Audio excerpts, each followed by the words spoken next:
বন্দী সাবেক নেত্রী ও নোবেলজয়ী অং সান সুচি জীবিত ও সুস্থ আছেন।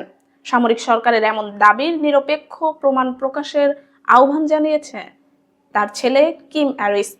দীর্ঘ 2 বছরের বেশি সময় ধরে মায়ের কোনো ছবি, কণ্ঠস্বর বা সরাসরি যোগাযোগ না পাওয়ায় গভীর উদ্বেগের কথা জানান তিনি।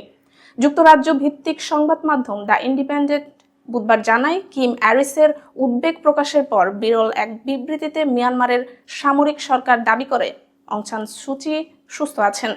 তবে রাষ্ট্রীয় সংবাদ মাধ্যম মিয়ানমার ডিজিটাল নিউজে প্রকাশিত ওই বিবৃতিতে সুচির বর্তমান অবস্থার পক্ষে কোনো ছবি, ভিডিও বা চিকিৎসা প্রতিবেদন দেওয়া হয়নি। এতে তার সন্দেহ আরও বেড়েছে বলে জানান কিম অ্যারিস।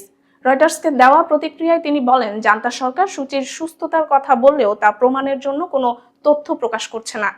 তার অভিযোগ, পরিবার, চিকিৎসক, আইনজীবী কিংবা আন্তর্জাতিক পর্যবেক্ষকদের কেউই সুচির কাছে যাওয়ার সুযোগ পাচ্ছেন না। তিনি প্রশ্ন তোলেন, সুচি যদি সত্যিই সুস্থ থাকেন তবে তা প্রকাশে বাধা কোথায়? বর্তমানে জাপানে অবস্থানরত কিম অ্যারিস তার মায়ের মুক্তির দাবিতে আন্তর্জাতিক প্রচারণা চালিয়ে যাচ্ছেন।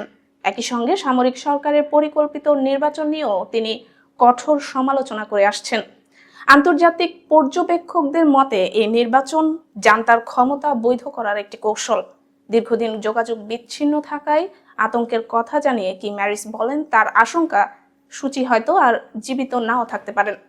গত 2 বছরের বেশি সময় ধরে তাকে কেউ দেখেননি, এমনকি আইনজীবীরাও তার সঙ্গে কথা বলার সুযোগ পাননি।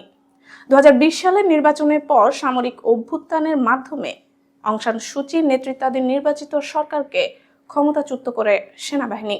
এরপর থেকেই দেশটিতে গৃহযুদ্ধ ও সহিংসতা ছড়িয়ে পড়ে। বর্তমানে সুচি দুর্নীতি, নির্বাচন জালিয়াতি, রাষ্ট্রদ্রোহ, কোভিড-19 বিধি লঙ্ঘন, অবৈধ যোগাযোগ সরঞ্জাম রাখা এবং রাষ্ট্রীয় গোপন তথ্য আইন ভঙ্গ সহ একাধিক মামলায় মোট 27 বছরের কারাদণ্ডে দণ্ডিত। আন্তর্জাতিক মহলের মতে এইসব অভিযোগ রাজনৈতিক উদ্দেশ্য প্রণোদিত। মিয়ানমারের সামরিক সরকার দাবি করছে, কিম অ্যারিসের বক্তব্য ভিত্তিহীন এবং আসন্ন নির্বাচনকে ব্যাহত করার লক্ষ্যেই তা ছড়ানো হচ্ছে। তবে অ্যারিসের ভাষায়, মিয়ানমারের রাজনীতিতে হস্তক্ষেপ তার উদ্দেশ্য নয়।